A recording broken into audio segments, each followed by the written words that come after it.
Il a dit hier, quand il a pris la parole, que bon, il était, à la fin, on allait l'aimer. Quand même, il espérait. Bon, est-ce qu'on l'aime déjà? Oui. Amen. Non, on n'a pas attendu la fin, apôtre. On t'aime déjà.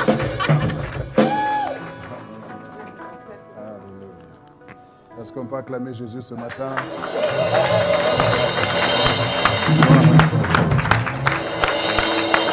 Non, acclamons bien fort le Seigneur ce matin.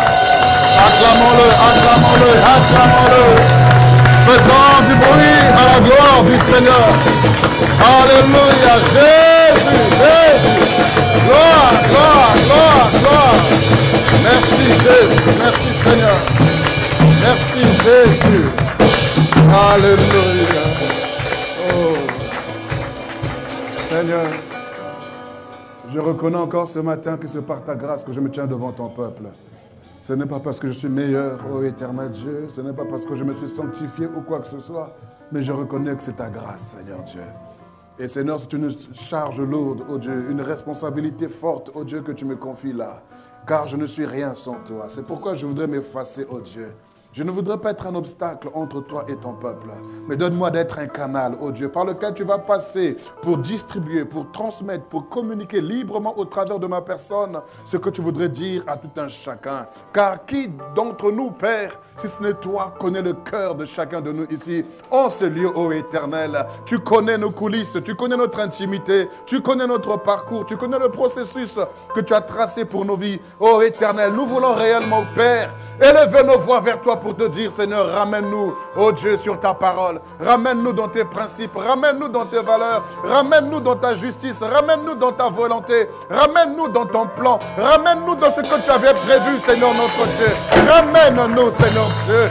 Que nos cœurs ne soient pas rebelles à toi, que nous ne puissions pas avoir la nuque raide, ô grand Dieu. Mais donne-nous, Seigneur Dieu Tout-Puissant, véritablement d'être soumis, dépendant totalement de toi, Seigneur.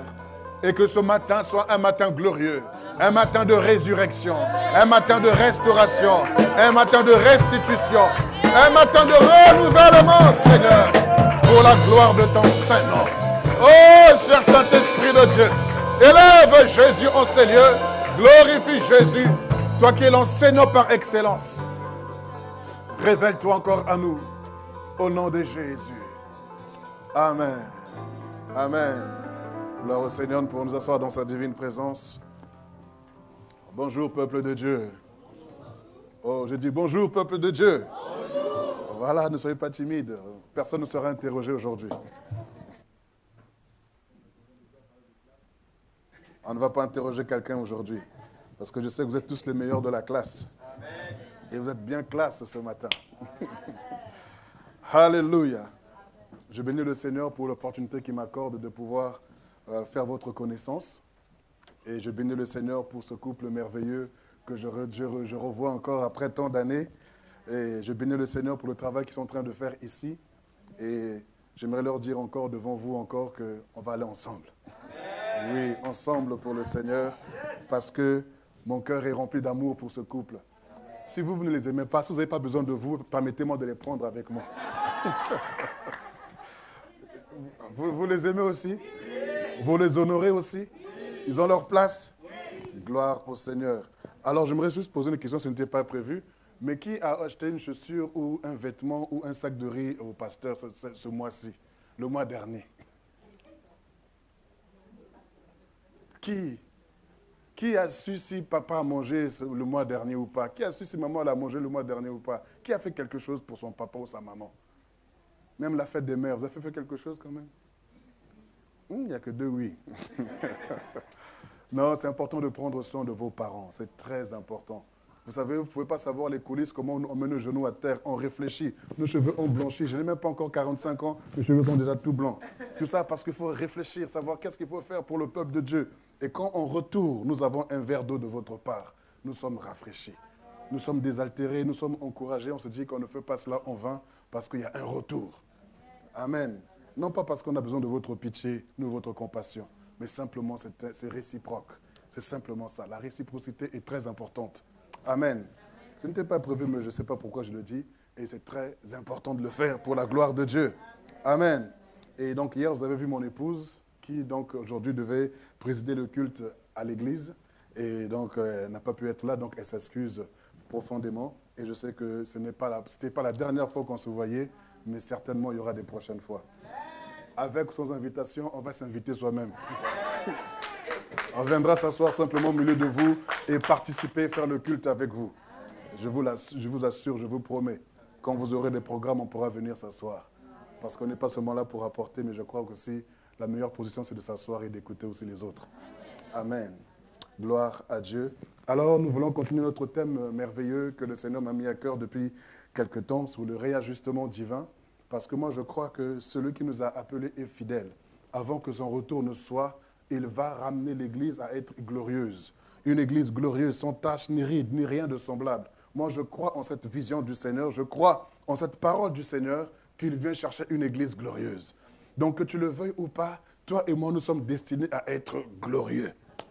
Oh, ton amen n'est pas glorieux. Alléluia. Notre texte de base, c'est Jérémie chapitre 29, le verset 11. Donc, je suis en train de rappeler rapidement pour ceux qui n'étaient pas là hier.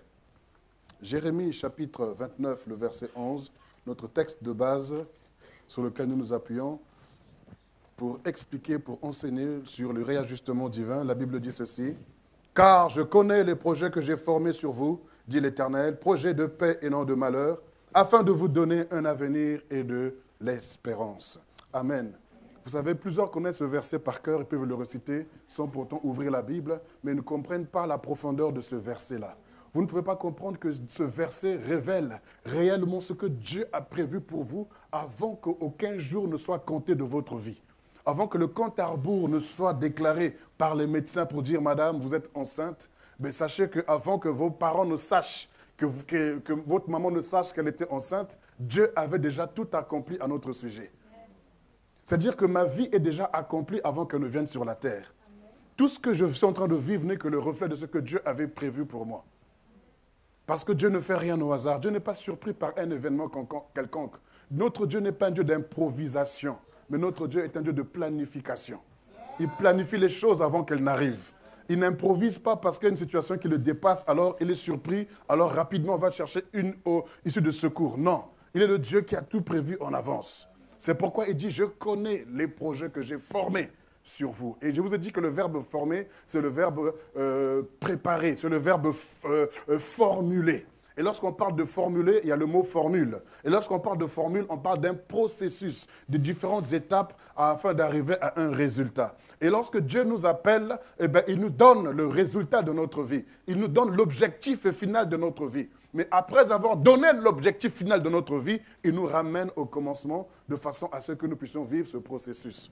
Et le processus par lequel nous passons, il peut être très difficile, très douloureux, souvent incompréhensif, parce que Dieu est bon, Dieu est fidèle, mais nous vivons des choses difficiles. Et on se dit, mais pourtant, Dieu m'a promis, Dieu m'a fait une déclaration, il m'a fait une promesse, mais je vois le contraire. Est-ce que je me suis trompé, ou est-ce que je suis maudit, ou est-ce que je suis lié, je suis possédé? Tout ça, on attribue ça au diable. Et nous avons compris hier, par la grâce de Dieu, que la souffrance fait partie intégrante d'un enfant de Dieu. Surtout ça, lorsqu'on ne l'a pas du tout cherché, mais elle est là.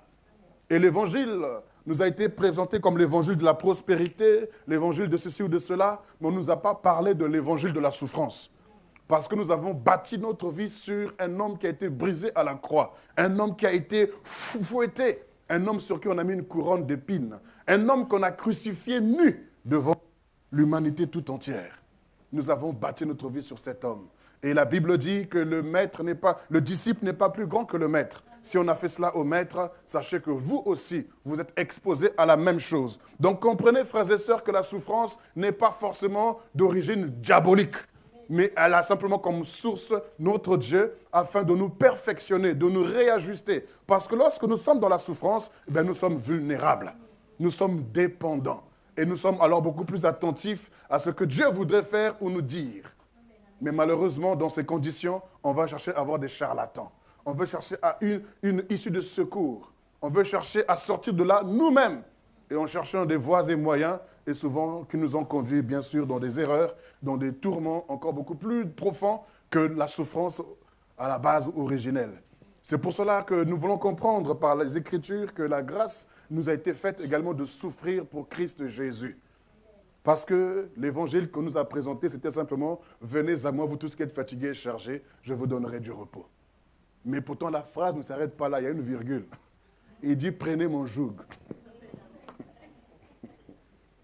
Et lorsqu'on vient à Jésus, on nous dit simplement « Venez à moi, vous tous qui êtes fatigués et chargés, je vous donnerai du repos ». Donc je me dis automatiquement, si je viens à Jésus, j'aurai du repos.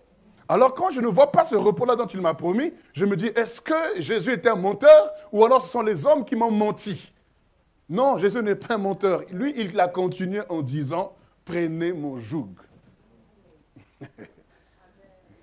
Et le joug, vous savez c'est quoi? C'est la dépendance totale à Dieu.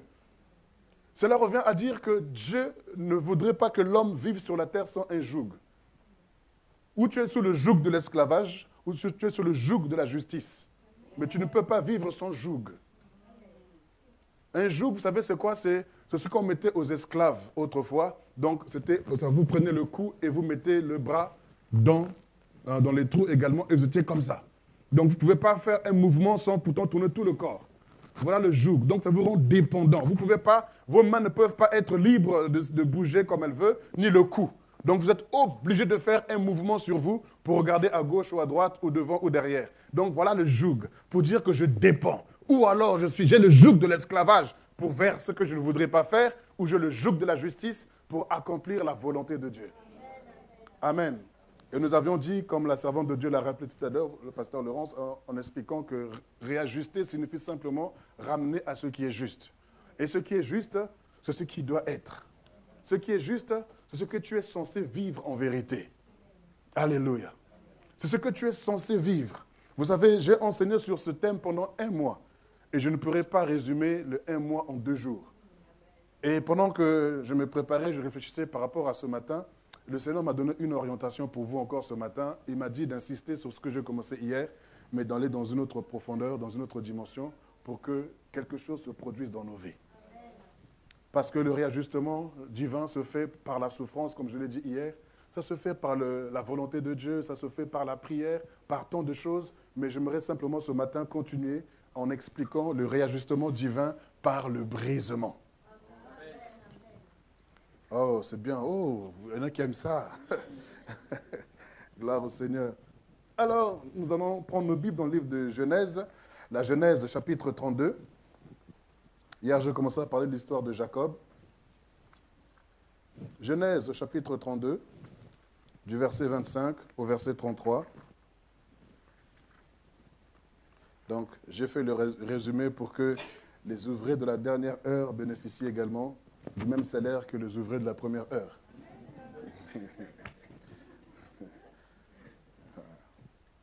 Genèse chapitre 32, du verset 25 au verset 33. Nous lisons. Je commencerai du verset 24, excusez-moi. Je commencerai du verset 24. Genèse chapitre 32, du verset 24. Voilà. Jacob demeura seul. Alors, un homme lutta avec lui jusqu'au lever de l'aurore. Voyant qu'il ne pouvait le vaincre, cet homme le frappa à l'emboîture de la hanche, et l'emboîture de la hanche de Jacob se démit pendant qu'il luttait avec lui. Il dit, « Laisse-moi aller, car l'aurore se lève. » Et Jacob répondit, « Je ne te laisserai point aller, que tu ne m'aies béni. » Il lui dit, « Quel est ton nom ?» Et il lui répondit, « Jacob. » Il dit encore, « Ton nom ne sera plus Jacob, mais tu seras appelé Israël, car tu as lutté avec Dieu et avec des hommes, et tu as été vainqueur. » Jacob l'interrogea en disant, « Fais-moi, je te prie, connaître ton nom. » Il répondit, « Pourquoi demandes-tu mon nom ?» Et il le bénit là. Jacob appela ce lieu du nom de Péniel, car, dit-il, j'ai vu Dieu face à face, et mon âme a été sauvée. Le soleil se leva lorsqu'il passa Péniel. Jacob boitait de la hanche. C'est pourquoi jusqu'à ce jour, les enfants d'Israël ne mangent point le tendon qui est à l'emboîture de la hanche, car Dieu frappa Jacob à l'emboîture de la hanche au tendon. Amen. Que le Seigneur bénisse sa parole et nous en donne instruction au nom de Jésus. Amen. Le réajustement divin par le brisement. Hier, j'ai parlé du réajustement divin au travers de la souffrance. Le réajustement passe par la souffrance. Vous savez, lorsque quelqu'un se brise un os, eh bien, pour qu'il soit redressé, il doit passer par les séances de kiné. Et donc, les séances de kiné, ce n'est pas toujours facile. C'est très douloureux parce qu'il faut remettre les os ou les muscles en place. Ce n'est pas du tout facile. C'est douloureux même, très, très douloureux. Mais on doit passer par là. Parce qu'on a été tordu quelque part et il faudrait qu'on soit redressé. Qu'on ramène à ce qui était censé être. Amen. Alors, frères et sœurs, ce que le Seigneur m'a mis à cœur, c'est de vous parler également concernant le brisement. Le brisement n'est rien d'autre que le fait que le Seigneur brise notre homme intérieur, mais profondément. C'est le brisement de l'homme intérieur. C'est le bouleversement. Ah, j'aime bien ce mot. C'est le bouleversement profond de l'homme intérieur. Des choses que personne ne connaît de toi, mais toi-même tu connais, mais qui ne sont pas la gloire de Dieu, doivent être bouleversées. Et tant qu'il n'y a pas un bouleversement en toi, eh bien, il n'y aura pas de changement en toi. Alléluia. Il n'y a pas de changement sans bouleversement. Il n'y a pas de changement sans révolution. Et il n'y a pas de révolution sans révélation. C'est lorsqu'il y a une révélation qu'il y a une révolution. Et lorsque la révolution prend place, automatiquement, ça mène à un changement. Et alors, si tu n'as pas vécu un bouleversement de ton homme intérieur, il te sera difficile réellement de comprendre les promesses de Dieu et de vivre le plan de Dieu. Et même de te dire, mais pourquoi même j'ai besoin de Jésus? Je me suffis à moi-même. C'est une personne qui ne connaît pas encore ce que c'est que le brisement. Et le brisement est un chemin de tout homme qui veut servir réellement le Seigneur, en esprit et en vérité. Parce que lorsqu'on parle de brisement, on parle de cassure. Lorsqu'on parle de cassure, on parle de détruire. Alors imaginez-vous une personne qui a bâti sa vie, qui a construit sa vie sur des valeurs, des principes que lui considère comme étant les meilleurs. Voici qu'un homme qui est différent, qui n'est même pas son cousin, qui n'est même pas son oncle, qui n'est même pas son père, ni sa tante, vient lui dire que casse-moi tout ça. Et il ne te dit pas de casser une partie, mais il te dit de détruire jusqu'à la racine. C'est pourquoi je parle du bouleversement profond. Alléluia. Et le réajustement de Dieu passe par un brisement, un bouleversement. Parce que si nous voulons vivre par l'esprit, la Bible dit que Dieu est esprit. Et il faut que ceux qui l'adorent, adorer signifie également rendre un culte. Rendre un culte signifie également servir Dieu. Donc Dieu est esprit. Et ceux qui veulent le servir doivent le servir en esprit et en vérité. Donc si tu sers Dieu selon la chair, tu es en train de vivre une religion. Mais quand tu vis la relation, quand tu vis tu sers Dieu par l'esprit, tu n'es pas religieux, mais tu es en train de vivre une relation avec Dieu. Il y a une différence entre être en religion avec Dieu et être en relation avec Dieu. Être en religion signifie être relié avec. Tu peux être relié avec les choses de Dieu sans pourtant être relié avec Dieu.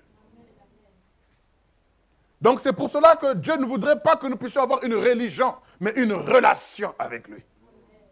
Comme Jacob a vu l'Éternel face à face, il faudrait que nous voyions ça, le Seigneur face à face. Que nous ne puissions pas seulement entendre parler de Jésus, mais il faudrait que j'entende Jésus me parler également. Entendre parler de Jésus m'amène à entendre Jésus me parler. Est-ce que nous sommes là ce matin? Le brisement est très important. Et ce matin, permettez-moi, je vous demande l'autorisation, parce que c'est l'Esprit qui va le faire, mais il va aller dans vos vies profondes et vos vies personnelles. C'est l'ordre que j'ai reçu ce matin de pouvoir le faire parce qu'il y a des blessures qui sont intérieures. Il y a des choses qui sont là. Vous savez, une personne qui est blessée intérieurement développe un caractère qui n'est pas le sien. Développe une carapace qui va chercher à protéger la blessure qu'il cache. Il y a des gens qui sont nerveux, qui sont colériques, mais au fond, ce sont des gens qui sont très douces. Pourquoi? C'est parce que ces personnes ont été victimes des déceptions, des blessures. Alors ces personnes se sont barricadées derrière des carapaces. Par la colère, par le fait qu'on ferme le front, par le fait qu'on soit isolé et qu'on croise les bras. Mes amis, c'est pourquoi la Bible nous dit de ne pas juger selon l'apparence. Oh, on va y arriver tout doucement par la grâce de Dieu. Alléluia. Nous parlons de Jacob dans ce passage. On dit bien que Jacob resta seul ou demeura seul. Avant qu'il ne soit seul, c'est qu'il était quelque part en foule, il était dans un nombre quelconque, il était au milieu de ces personnes avec qui il vivait tous les jours. Rappelez-vous l'histoire de Jacob, alors que c'est le fils d'Isaac, avec son frère Ésaü, et la promesse est faite par la bouche de l'Éternel concernant Ésaü et Jacob. Ces deux enfants qui devaient être dans le ventre de Rebecca, qui, entre guillemets, étaient déclarés stériles selon les hommes. Mais lorsqu'elle a invoqué l'Éternel a répondu en disant qu'il y a deux nations qui se battent, ou deux princes qui sont dans ton sein. Et il dit que le plus grand sera assujetti au plus petit. Et vous savez, à chaque fois que dans la Bible, on parle de deux enfants, de deux fils, Dieu fait allusion à Israël et à l'Église. Dieu fait toujours allusion à Israël et à l'Église des nations que nous sommes. Et quand il parle du fils aîné, il parle d'Israël, et le cadet, il parle toujours de l'Église.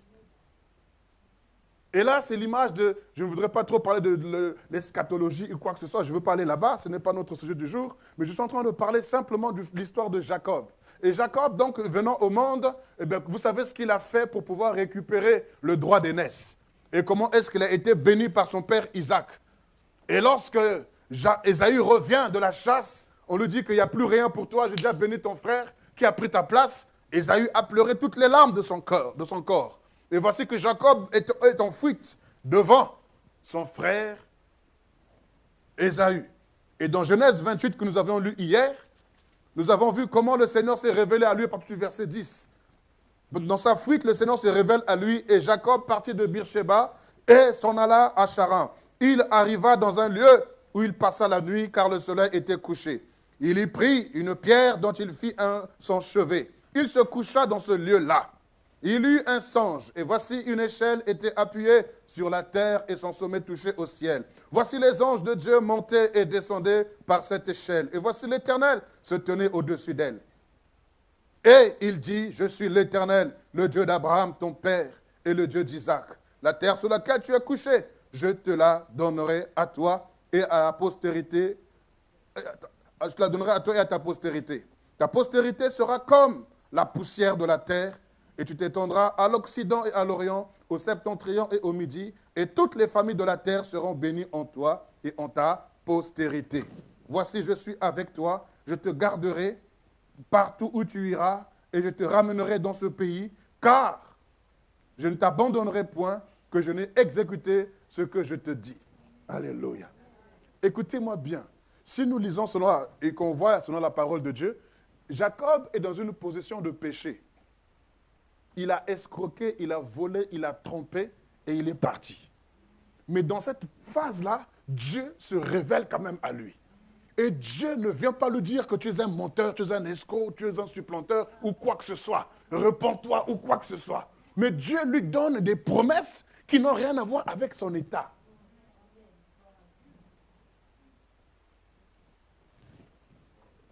Si c'était nous aujourd'hui, on allait prendre le fouet. On allait prendre je ne sais pas quoi pour mettre la personne en prison. Parce qu'on ne connaît pas les projets de l'Éternel concernant sa vie.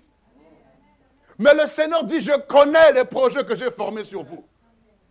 Et le Seigneur, connaissant le projet qu'il avait formé sur Jacob, parce qu'il avait dit à Rebecca que l'aîné sera assujetti au plus grand, au plus petit. Et le Seigneur se révèle à Jacob, bien que Jacob est dans la faute. Nous sommes là ce matin. Jacob est dans la faute. Mais le Seigneur se révèle à lui. Et vous allez voir l'attitude de Jacob.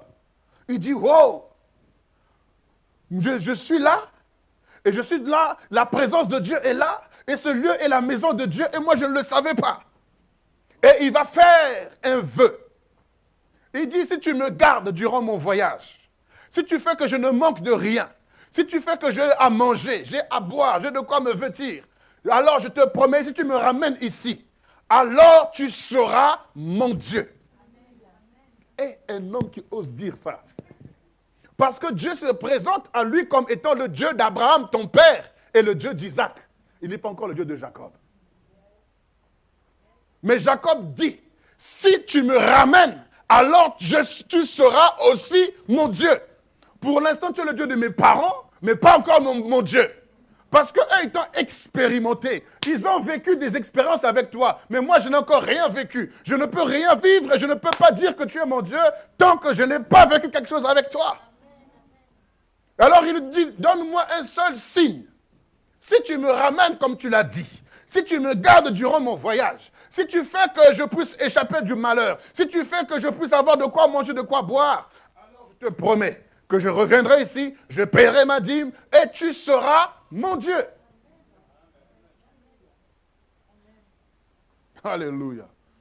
Il faut que le Dieu de ton père devienne ton Dieu. Alléluia.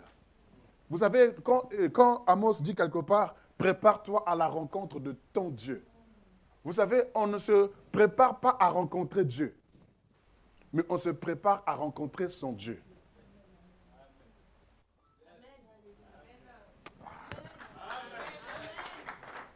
Personne ne peut se préparer à rencontrer Dieu. Regardez Moïse, c'était un jour ordinaire. Il sort comme tous les jours pour aller paître le troupeau de son beau-père Jéthro. Il ne savait pas que ce jour-là, il allait rencontrer Dieu. Il va voir un buisson ardent et il va s'approcher. Quel est ce spectacle extraordinaire qu'il voit? Et voici qu'une voix s'adresse à lui. On ne se prépare pas à rencontrer Dieu. Je ne m'étais pas préparé à rencontrer Dieu dans mon enfance, dans ma jeunesse, lorsqu'il s'est révélé à moi. Mais lorsqu'il m'a rencontré, il s'est révélé à moi, il est devenu mon Dieu. Alors à ce moment-là, je peux me préparer à son retour. Parce qu'il n'est plus seulement Dieu, mais il est mon Dieu. Il m'appartient. J'ai une alliance avec lui.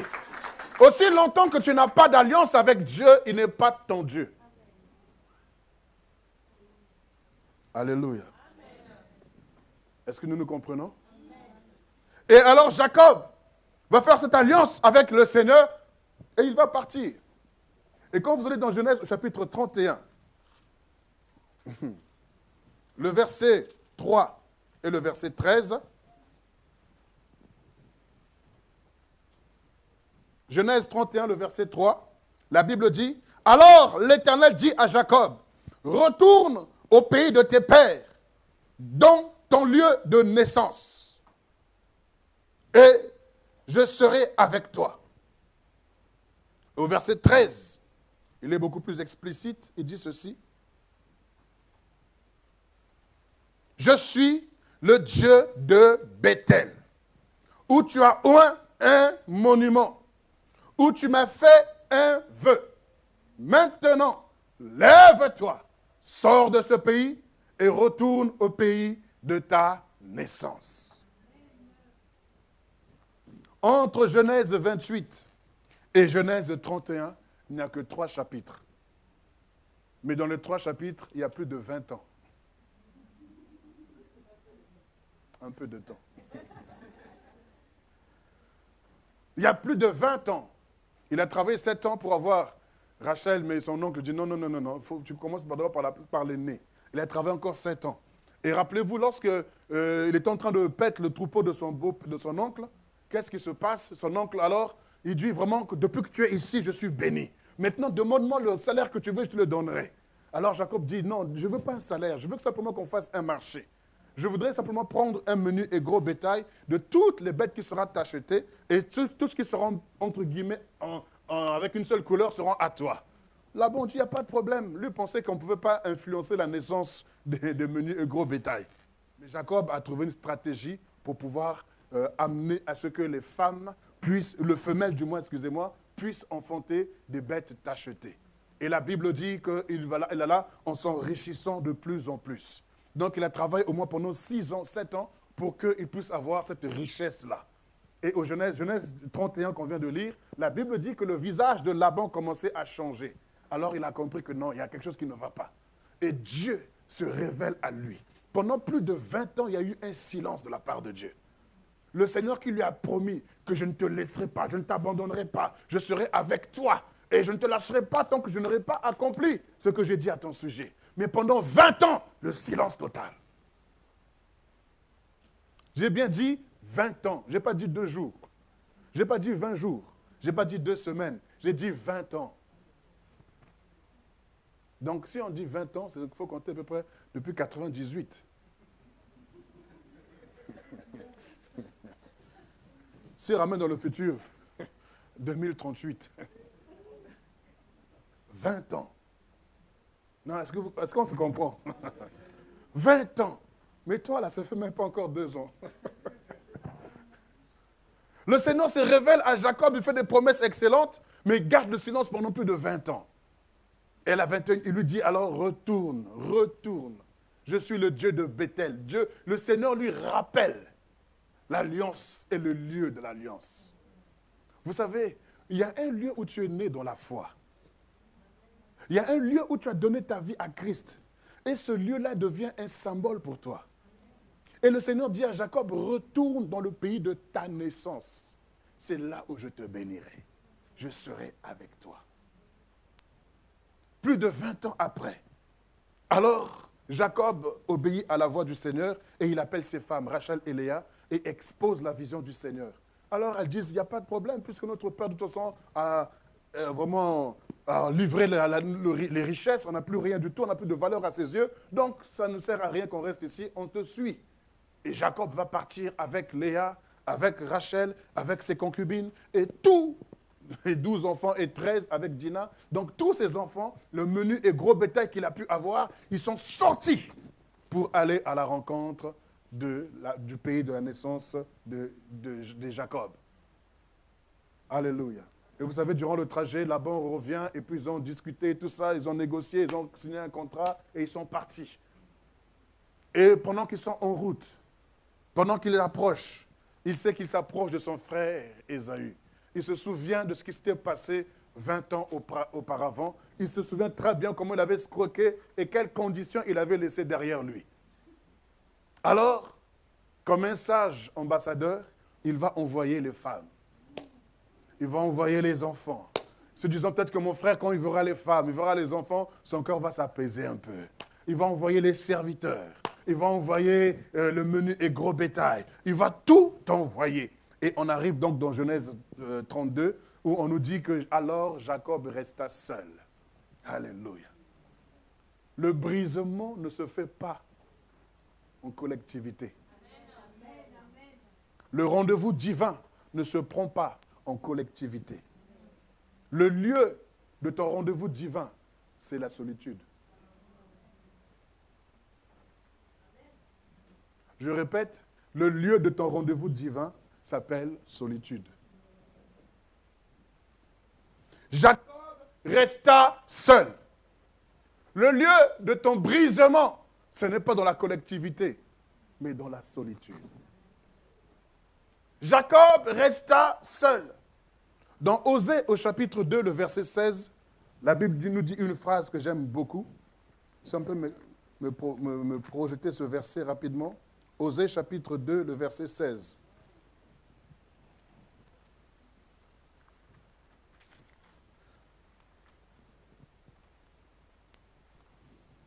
On y est?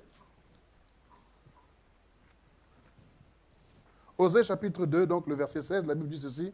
C'est pourquoi, voici, je vais la tirer et la conduire au désert. Et je parlerai à son cœur. C'est pourquoi, voici, je veux la tirer et la conduire au désert. Et je parlerai à son cœur. Vous savez, Dieu aime que tu sois souvent seul. Souvent, Dieu, comme il est le maître des temps et des circonstances, il permet que tu te retrouves seul. Il permet que tes amis les plus proches t'abandonnent. Il permet même que tes pasteurs ne t'appellent pas. Ta sœur qui t'appelait tous les jours, qui rigolait avec toi, Dieu le Seigneur permet qu'elle t'oublie pendant un temps. Et toi, au lieu de comprendre le message de Dieu, tu es en train d'indexer les gens pour dire que dans l'église, il n'y a pas l'amour. Imaginez-vous un homme comme notre Seigneur Jésus. Les disciples l'aimaient tellement, ils étaient toujours autour de lui. Ils ont bien mangé, ils ont célébré, ils ont pris la Sainte Seine ensemble et tout ça. Et voici qu'arrivé dans le jardin de Gethsémane, au moment où il traverse les moments très difficiles, là où il a beaucoup plus besoin des disciples, voici que les disciples sont en train de ronfler. Et il va vers les disciples pour dire que, mais vous n'êtes même pas capable de veiller avec moi 1 heure. Souvent, on peut dire aux disciples, vous êtes méchants. Non, ce n'était pas leur combat. Ce n'était pas leur rendez-vous. Souvent, on cherche du secours lorsque Dieu veut qu'on soit seul. Je la conduirai au désert. Et là, je parlerai à son cœur. Le Seigneur souvent permet que tu perdes ton emploi. Il permet souvent que les gens qui te sont proches s'écartent pendant un peu de temps. Parce qu'au milieu d'eux, tu étais en train de critiquer, de juger, en train de faire des choses, tandis qu'il y a une promesse qui repose sur toi. Tandis qu'il y a des projets que Dieu a formés sur toi, mais tu es distrait. Tu es distraite. Alors Dieu va te conduire au désert. Le désert, c'est la solitude. Tu as comme compagnon les serpents et les scorpions. Et tu as comme matelas le sable chaud. Tu as comme lumière le soleil. Et à ce moment-là, tu n'as plus aucune distraction possible. Même ton portable dans lequel tu te confies tant est cassé. Perdu, volé. Parce que Dieu est en train d'extraire le menu et gros bétail. Il enlève Léa et Rachel. Il enlève les enfants. Il enlève les serviteurs afin que Jacob reste seul. Parce que le temps de Dieu est arrivé pour que les promesses de Dieu s'accomplissent sur sa vie. Mais Jacob n'est pas dans les bonnes dispositions.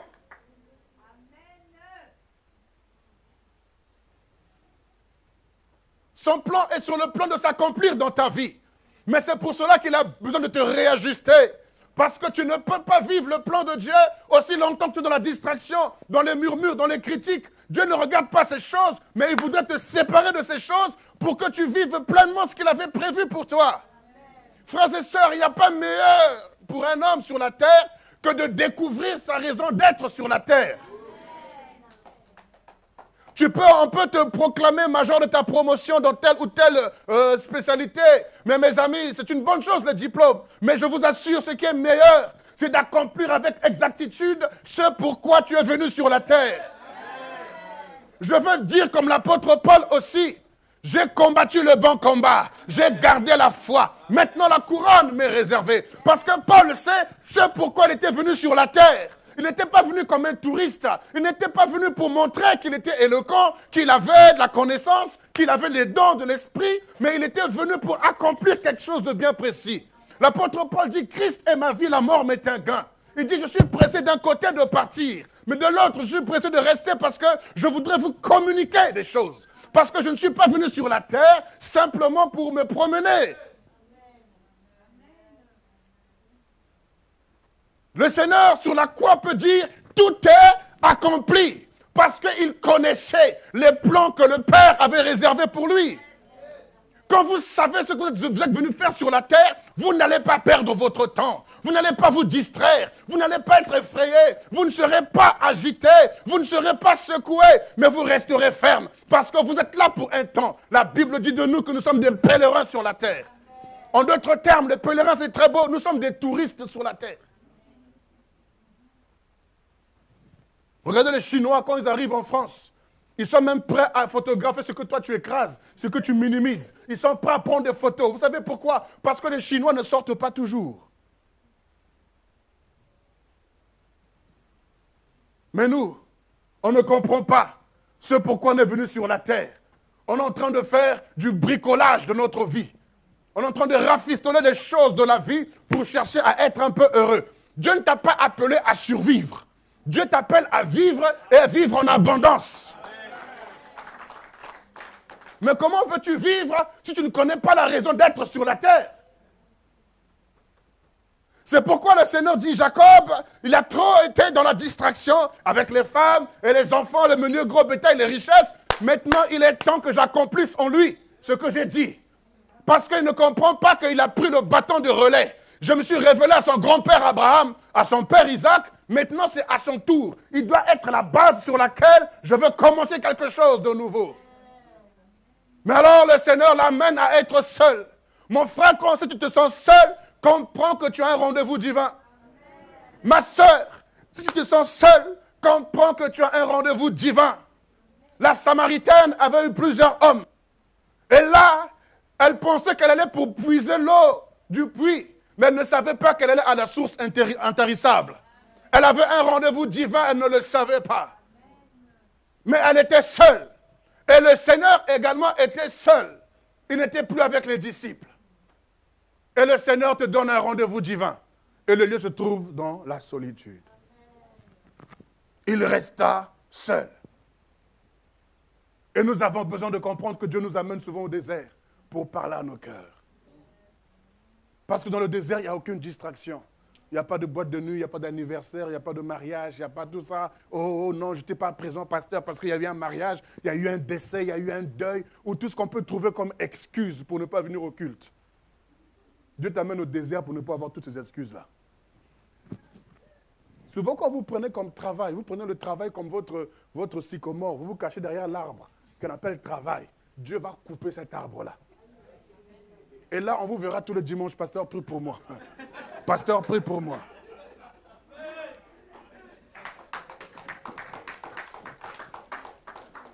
Alléluia. Vous êtes toujours d'accord avec moi? Je peux avancer? Il resta seul. Et la Bible dit alors, c'est alors qu'un homme va venir vers lui. C'est alors. Donc, en d'autres termes, Dieu attendait ce moment depuis longtemps. C'est alors. Il y a des moments que Dieu attend pour te faire du bien. Mais tellement que tu es dans la distraction, le moment n'est pas propice. Dès lors où tu es seul, tu es sensible, tu es connecté, c'est alors qu'un homme vient vers lui. Et il va lutter avec cet homme. Frères et sœurs, le brisement, le bouleversement en nous, il y a une lutte en nous. C'est une lutte. Je voudrais faire le bien, mais je retrouve à faire le mal que je ne voudrais pas faire. Souvent, je voudrais m'exposer, témoigner, confesser à quelqu'un, mais je ne sais pas qui le faire. Il y a un bouleversement en nous, il y a un chamboulement en nous, il y a quelque chose qui nous secoue et ça nous amène à être tristes. Alors Dieu permet qu'un homme vienne vers lui et ils vont lutter pendant toute la nuit. Et l'homme, voyant que Jacob était fort, il va le frapper au niveau de la hanche. Et il va lui dire, laisse-moi partir, car l'aurore se lève ou le matin arrive. Alléluia. Mais j'aime la réponse de Jacob. Maintenant que je suis avec toi là, je ne te lâcherai pas. Alléluia. Laisse-moi aller, car l'aurore se lève. Et Jacob répondit, je ne te laisserai point aller, que tu ne m'aies béni. Oh Seigneur. Je ne te laisserai pas aller tant que tu ne m'aies béni. Mes amis, de quelle bénédiction Jacob parle-t-il? Mariage, il a 2 femmes. De quelle bénédiction il parle? Enfant, il en a 13. Quelle bénédiction? Travail. Il est patron. Il a 2 serviteurs. Il a un menu et gros bétail. Quelle bénédiction qu'il cherche. Que tu ne m'aies béni. Dis-moi, Jacob, tu cherches quelle bénédiction? Moi-même, je ne suis pas encore patron. Moi, j'ai seulement 4. Et j'ai une femme. Mais toi, tu cherches quelle bénédiction? Et regardez la réponse de l'Éternel. Il n'a pas dit, qu'est-ce que tu veux que je te fasse? Ou dis-moi le montant que je vais signer sur le chèque. Mais le Seigneur lui pose la question, quel est ton nom? Parce que le brisement n'est pas superficiel. Le brisement est profond. Et le Seigneur s'attaque directement à son identité. Parce que la véritable bénédiction, c'est voir le brisement de son ego carrément changer. Oh. Vous savez c'est quoi bénir? Bénir signifie bien dire. Maudire signifie mal dire. Et vous savez c'est quoi bénir? Bénir également signifie mettre à la disposition d'une personne les outils nécessaires pour accomplir ce pourquoi elle est venue sur la terre. Bénir signifie équiper une personne ou mettre à la disposition d'une personne les outils nécessaires pour accomplir sa destinée. Et c'est le même verbe qu'on trouve c'est le même verbe qu'on appelle oindre. L'Esprit du Seigneur est sur moi, il m'a oint. En d'autres termes, il m'a béni. En d'autres termes, il m'a équipé pour. Donc, bénir, c'est mettre à la disposition d'une personne les outils nécessaires pour accomplir sa destinée. Et Jacob se rend compte que le temps est venu pour lui de passer à autre chose.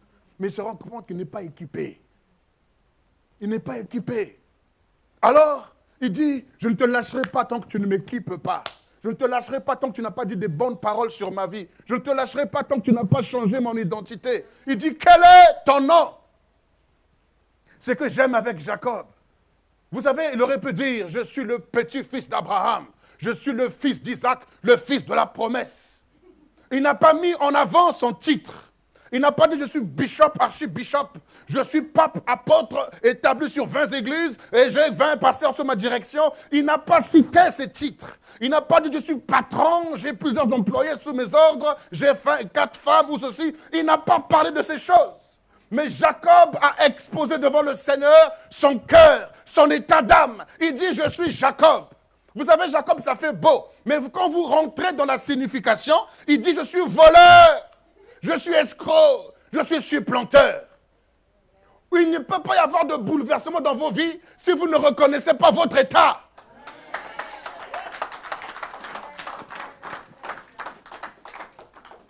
Souvent, nous mettons en avant nos qualités. Souvent, on parle témoin de nos qualités. Mais quelles sont ces personnes-là qui pourront témoigner leurs faiblesses? Il dit, Jacob est mon nom. Je suis un voleur. Je suis un escroc. Toute ma vie, c'est ce que j'ai fait auprès de mon grand frère, auprès de mon oncle. J'ai fait cela. Seigneur, je veux un changement radical.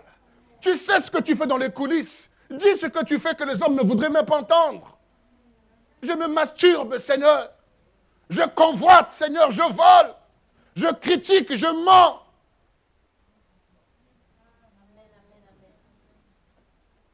Jacob est mon nom. Il n'a pas triché devant le Seigneur. Si nous voulons un réajustement, parce que le temps de Dieu était venu pour que Jacob rentre dans sa destinée. Il voulait ramener Jacob dans ce qui devait être, dans ce qui était juste pour lui. Mais il ne pouvait pas le faire sans le réajuster par le brisement. Saisis l'occasion pour dire, Seigneur, je suis quelqu'un qui critique beaucoup les autres. Quelqu'un qui aime la médisance. Quelqu'un qui aime observer et mal parler des autres. Mais Seigneur, j'ai compris que je ne peux pas te servir dans des conditions pareilles. Tu m'as laissé seul. Tout le monde m'a abandonné. Je n'ai que toi comme ami. Seigneur, brise-moi. Mais moi, Seigneur, mets à ma disposition ce dont j'ai besoin pour te servir. Ce ne sont pas les critiques qui peuvent te servir. Ce n'est pas l'escroquerie qui peut te servir. Ce n'est pas la l'impureté qui peuvent te servir, mais c'est la justice, c'est la sainteté, c'est la paix, c'est la crainte de ton nom. Bénis-moi, Seigneur. Change ma vie, Seigneur. Change mon identité, Seigneur. Vous savez, frères et sœurs, un mauvais caractère vient suite à une parole. Un caractère se forme par une parole. Il y a des caractères qui se forment par des blessures. Tu as été trahi une fois par un homme. Tu as déclaré, moi plus jamais. Et cette parole devient un principe dans ta vie. Et ce principe donne naissance à un caractère. Et si tu fais pas attention, ce principe va devenir même une tradition, une culture dans ta famille.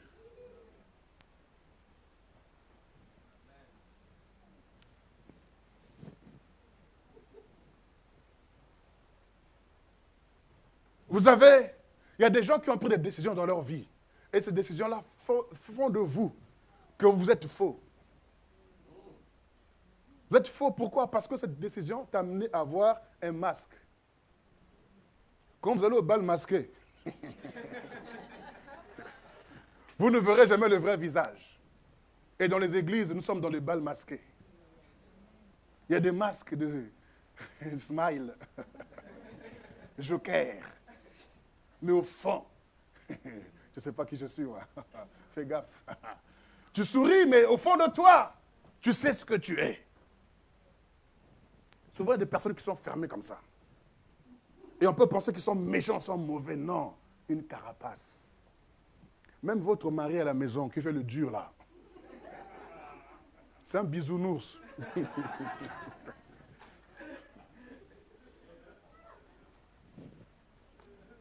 Mais souvent les femmes ne comprennent pas. Hey, puisqu'il fait ça, il va voir d'où je viens moi aussi. Et lorsque la femme se met à vouloir être plus que l'homme, alors elle exagère. Et là, à ce moment-là, ça devient Tyson contre Holyfield. Mais tu n'as pas compris que c'est une façade. Il y a des blessures qui sont là. Et souvent, ces personnes sont les personnes les plus solitaires au monde. Parce que se dit, si j'ouvre mon cœur, qui peut me comprendre? Et souvent, la personne ne veut pas rester à la maison. Elle s'évade. Il y a des gens qui font du repassage, non pas parce qu'ils veulent faire du repassage à la maison, mais parce que c'est un moyen d'évasion. D'autres vont aller faire des courses, non pas parce qu'ils veulent sortir faire des courses, mais c'est un moyen d'évasion. D'autres se mettent à manger du chocolat, non pas parce qu'ils veulent manger du chocolat, mais c'est un moyen d'évasion. Il y a des choses que vous faites qui sont devenues des caractères ou des natures, nouvelles natures en vous à cause des déceptions, des blessures, des chocs, des mouvements électrochocs que vous avez vécus. Le traumatisme se résume par « tu as vu ce que tu n'aurais jamais cru voir ». Tu as entendu ce que tu n'aurais jamais cru entendre. Tu as touché ce que tu n'aurais jamais dû toucher. Et ça te traumatise. Et ce traumatisme t'amène une autre identité. T'amène à avoir un autre langage, un autre regard. Ça t'amène à avoir une double identité en toi. Là, ce ne sont pas des démons, mais ça a à voir avec ton âme, ton caractère.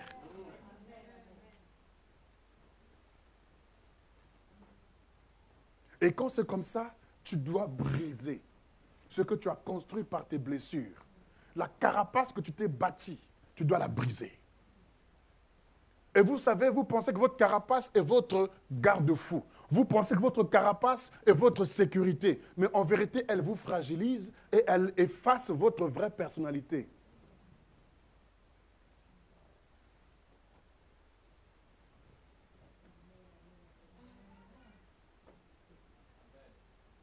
Jacob est mon nom. Tu peux dire au Seigneur, qui es-tu? En vérité, c'est vrai que peut-être les hommes ne te comprendront pas. Mais si tu connais celui qui t'a créé, tu peux aller déchirer ton cœur devant lui. Tu peux pleurer devant sa face pour reconnaître que ce oui, il y a des blessures que j'ai vécues dans mon enfance, mais que je n'ai jamais exprimées. Il y a des gens qui ont été violés dans leur maison, violés dans leur enfance, mais n'ont jamais parlé de ça. Des gens qui ont commis l'avortement, mais qui n'en ont jamais parlé. Et le diable les ronge par la culpabilité. Le diable les ronge par leurs choses du passé. Nous avons chanté que le passé est passé, mais en vérité, il y en a qui pour qui le passé n'est pas passé. Le passé est devenu présent. Vous savez, il y a des gens qui, dont leur vie est arrêtée en 1998. Je vous dis la vérité. Ils ont vécu quelque chose, un événement qui les a choqués. Et ils sont restés arrêts sur image. Les années passent, mais eux, ils sont toujours en 1998. Et lorsque cette date revient, tu es dans un état quelconque.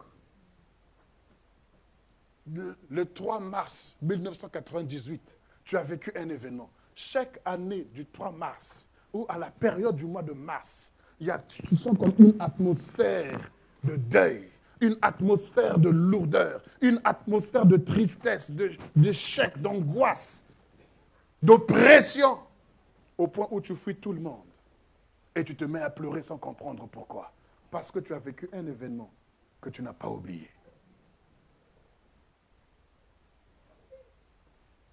Mais le Seigneur, comme Jacob, ne te juge pas par rapport à ça. Il te juge par rapport à ce qu'il a dit de toi que tu devais être. Imaginez-vous que ce que le Seigneur aurait dû faire 20 ans avant, mais il a fait 20 ans après. Il commence d'abord par dire à Jacob la finalité de sa destinée. Et ensuite, 20 ans après, il vient lui dire qu'il est temps que tu changes. Le Seigneur se révèle à Abraham.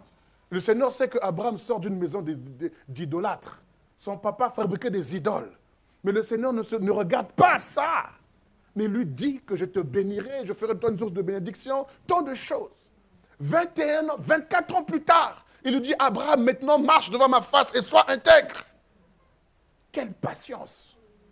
C'est pourquoi 2 Pierre 3,9 nous dit que beaucoup pensent que Dieu oublie ses promesses, ou Dieu n'accomplit pas ses promesses. Comme beaucoup le pensent. Beaucoup pensent que Dieu n'accomplit pas ses promesses. Mais Dieu use de patience envers nous. Il use de patience envers nous pour que nous parvenions à la repentance. Dieu veut que tu parvennes à la repentance parce qu'il connaît les projets qu'il a formés sur toi. Des projets de paix et non de malheur, afin de te donner un avenir. Vous savez, beaucoup pensent que leur avenir est incertain. Il y a des gens qui ont déjà fait leur testament dans leur tête. Quand je vais travailler, je vais faire une assurance vie pour mes enfants. Qu'est-ce que je vais laisser à mes enfants quand je vais partir? Rien. Tu prends le transport en commun, mais en vérité, tu es un cadavre vivant. Parce que tout est déjà calculé. Tu es en train de faire ton testament. Qui t'a dit que c'est fini pour toi? Ton Dieu dit afin de te donner un avenir. Élie a fait tomber le feu du ciel. Élie a découpé les têtes des faux prophètes. Il a fait tomber la pluie. Mais voici que cet homme, qui peut changer le cours de l'histoire, va être confronté à une oppression d'une femme. Et il va fuir. Signant déjà son testament. Il dit à son ami, son serviteur, reste ici. Moi, je m'en vais mourir dans la présence de Dieu. Et sur le chemin, pendant qu'il est abattu, il est affaibli, un ange du Seigneur descend et lui donne du pain et de l'eau. Il lui dit, mange et bois, car le chemin est encore long. J'aimerais te dire ce matin, ne pense pas que ta vie est finie. Mange et bois cette parole que tu entends, car ton chemin est encore long. Tu as encore de l'avenir. Tu as un parcours à faire avec le Seigneur. Décide simplement d'être brisé aujourd'hui. Ce que tu as bâti toi-même par tes efforts, par tes émotions, par tes blessures, par tes résolutions qui n'étaient pas bonnes, brise-les ce matin. Reconnais comme Jacob que tu es Jacob. Reconnais que tu es voleur. Reconnais que tu es escroc. Reconnais tes faiblesses. Reconnais tes torts. Reconnais ce qui ne va pas. Parce que celui qui te pose la question connaît également la réponse. La question qu'il a posée à Ézéchiel, en disant, fils de l'homme, ces eaux reprendront-ils vie? Une question piège. Ézéchiel dit, si je dis oui, je suis un peu prétentieux. Si je dis non aussi, il me dira homme de peu de foi. Alors celui qui pose la question a la réponse lui-même. Il dira, tu le sais Seigneur, tu le sais.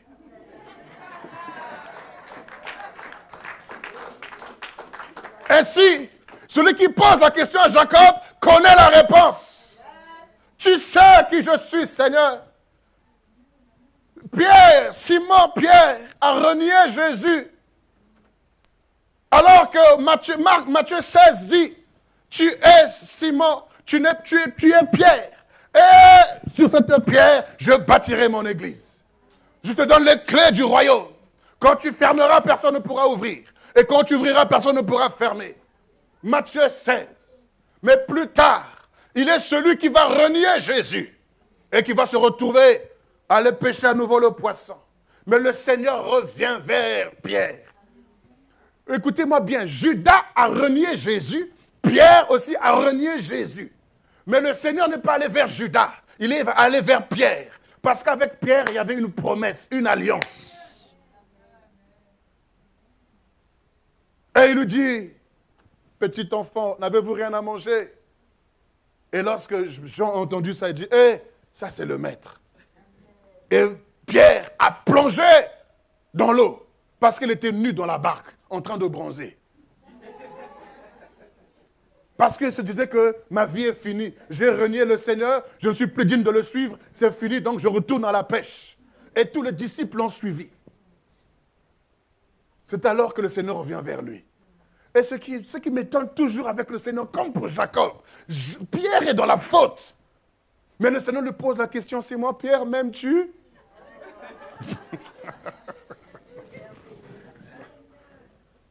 Vous voyez? C'est l'amour de Dieu.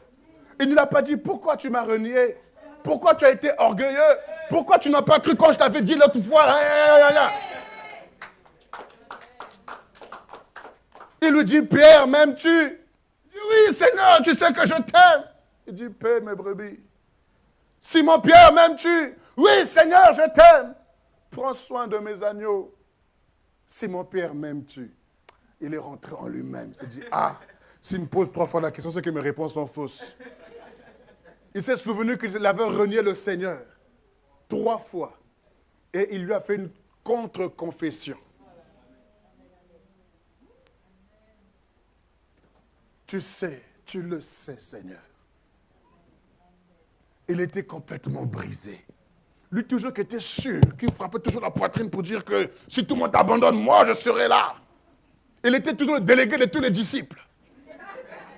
Mais ce jour-là, il était brisé. Tu le sais, Seigneur, tu le sais. Alors il dit maintenant, Simon, tu as compris. Oh Seigneur, Seigneur, Seigneur, peut-être que je suis dans la faute moi aussi, mais tu m'adresses toujours des excellentes promesses.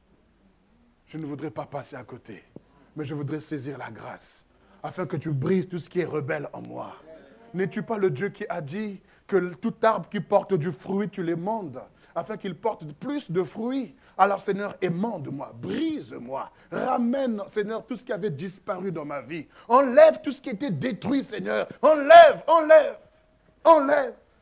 Alléluia. Quel est ton nom? Jacob est mon nom. Et dès lors où Jacob a reconnu son état, à l'instant même, il ne lui a pas imposé les mains. Il n'a pas déclaré de... Il dit simplement que dorénavant, ton nom ne sera plus Jacob, mais Israël est ton nom. Oh Seigneur, c'est ça dont j'ai besoin. Une nouvelle identité. Oh Seigneur, équipe-moi. Israël est ton nom. Car tu as lutté avec les hommes, et tu as lutté avec Dieu. Et tu as été vainqueur. Israël est... Et Jacob a voulu lui poser la question à son tour. Et toi, qui es-tu? Il dit, tu n'as pas besoin de connaître mon nom. Parce que toi, tu ne peux rien faire pour moi. C'est moi qui suis venu pour toi. Et la Bible nous dit que Jacob boitait. Il boitait. Vous savez, vous ne pouvez pas rencontrer Jésus et rester intact. Quelque chose doit boiter en vous. Lorsque vous êtes brisé par Dieu, laissez-moi vous dire une chose. Selon la loi des hommes, lorsque un homme vient frapper, heurter un autre, un piéton par exemple, et que celui-ci se retrouve à être handicapé, la victime est automatiquement à la charge de celui qui l'a percuté. N'est-ce pas? Celui qui blesse un homme, le blessé est à sa charge. Ainsi, Jacob étant brisé par Dieu, Jacob était sous la charge de l'Éternel pendant toute sa vie. Lorsqu'on est brisé par Dieu, nous sommes à sa charge. On dépend de lui. Même si on est par terre, on dépend de lui. Il doit venir nous chercher. C'est parce que c'est à cause de lui que j'ai tout abandonné. J'ai abandonné mes études. J'ai abandonné mon avenir, tout ce que j'avais construit. J'ai tout détruit pour le suivre. Lorsque je suis dans la faiblesse, dans la faute, dans l'incapacité, il est obligé de venir me chercher. Parce que je suis sur un terrain que je ne maîtrise pas, que je ne connais pas, que j'apprends à découvrir chaque jour. Et il est là, il a dit, je ne t'abandonnerai pas. Je suis avec toi jusqu'à la fin du monde. Soyons brisés par Dieu, afin que l'on soit à la charge de l'Éternel durant toute notre vie. N'ayez pas honte de confesser vos péchés devant le Seigneur. N'ayez pas honte de confesser tout ce qui est caché, tout ce qui est honteux devant le Seigneur. Et à un moment de votre parcours, Dieu vous donnera un Nathan à qui vous pourriez ouvrir votre cœur librement sans pour autant avoir peur si je serai exposé ou pas. Parce qu'au jour d'aujourd'hui sur Facebook, malheureusement, on expose nos frères et sœurs. Il n'y en a pas un qui peut couvrir la nudité de son frère ou de sa sœur. Alors que la Bible nous dit que l'amour couvre une multitude de fautes. Mais parce qu'il n'y a plus l'amour, on expose librement nos frères et sœurs. Si ton frère vient te confesser sa vie, c'est une charge, une responsabilité. Il faut la garder, il faut la chérir. Parce que par ta foi, par ton écoute, tu relèves une vie. Les psychologues se font de l'argent comment? Simplement par l'écoute. Ils donnent des comprimés et disent, allez, passe à la caisse. Mais si tu as un frère qui peut écouter son frère ou sa sœur, et que la chose reste entre vous, vous priez, vous rendez gloire au Seigneur, quelqu'un est libéré parce qu'il a trouvé une oreille attentive. Donnez-moi un amen vivant. Le bouleversement profond de notre homme intérieur. Le brisement doit avoir lieu parmi les chrétiens, les enfants de Dieu. Donc tu ne peux pas servir Dieu en étant entier. Tu dois être brisé par lui et dépendre de lui. Parce que ce n'est pas par ta force, ni par ta puissance, mais c'est par mon esprit, dit le Seigneur.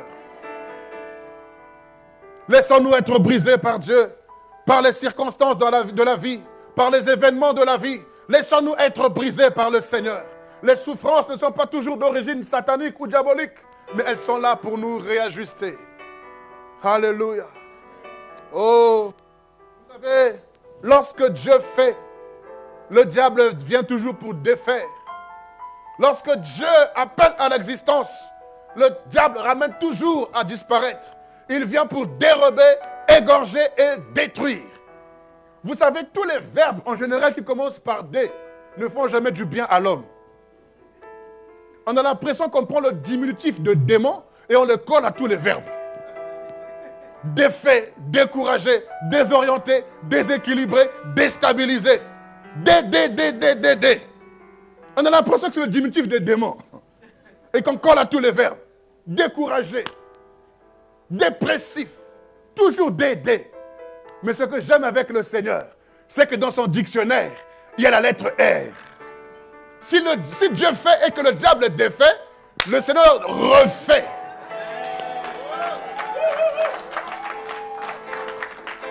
Dans le dictionnaire de Dieu, il y a la lettre R.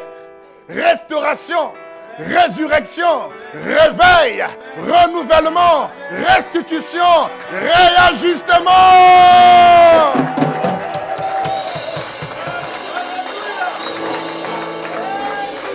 Nous sommes dans le week-end du ré. Je serai réajusté. Tout me sera restitué. Je serai renouvelé. Je serai restauré. Je serai rafraîchi. Je suis dans le R. Donne-moi un amen vivant ce matin. Donne-moi un amen vivant ce matin. Tu es debout, tu as la bonne position. Car c'est là où tu as été brisé, c'est là où le Seigneur t'élèvera. Là où tu as été humilié, c'est là où le Seigneur t'élèvera. Là où tu as été rejeté, c'est là que le Seigneur te relèvera. Ne cherche pas à déménager. Ne cherche pas à fuir le lieu de la honte. Car il roulera la honte de ta jeunesse. Et tu ne seras pas dans la confusion. Ce matin, élève la voix vers le Seigneur. Dis-lui, je voudrais revenir à toi, Seigneur. Ton cœur a été touché ce matin. Tu peux mettre ta main droite sur ton cœur. Si tu es concerné par cette parole, le Seigneur t'a parlé directement. Par ton imposition des mains, laisse que l'esprit de restauration te restaure ce matin. Laisse que par l'esprit du renouvellement, que tu sois renouvelé ce matin. Il a été en profondeur avec nous ce matin parce qu'il veut nous briser. Il veut opérer en nous une chirurgie. Une chirurgie à cœur ouvert. N'aie pas honte. Ouvre ton cœur et parle-lui. Ouvre ton cœur et parle-lui. Il n'est pas venu pour te juger. Il n'est pas venu pour te condamner. Il n'est pas venu pour mettre un point sur tes péchés. Mais il est venu te dire, je connais les projets que j'ai formés sur vous. des projets de paix et non de malheur, afin de vous donner un avenir. Élève, commence à prier, commence à prier. Oh, parle au Seigneur ce matin, parle-lui. C'est ce matin, papa, c'est ce matin. Tu connais mon cœur, Seigneur. Tu connais ma vie, oh Éternel. J'ai besoin de toi, Seigneur. Plus que hier, plus que demain. J'ai besoin de toi aujourd'hui, papa. J'ai besoin de toi, Seigneur. J'ai besoin de toi. J'ai besoin de toi. Je ne veux pas me cacher, Seigneur. Je ne veux pas me cacher, Seigneur. Mais je viens à toi tel que je suis. Je viens à toi, oh Éternel. Brise-moi, Seigneur. Change ma vie, Jésus. Transforme-moi, Seigneur. Pardonne-moi. Pardonne-moi. Pardonne-moi. Pardonne-moi. Pardonne-moi. Relève ma vie. Restaure-moi. Oh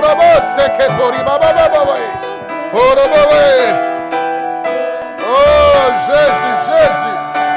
Jésus. Jésus. Jésus.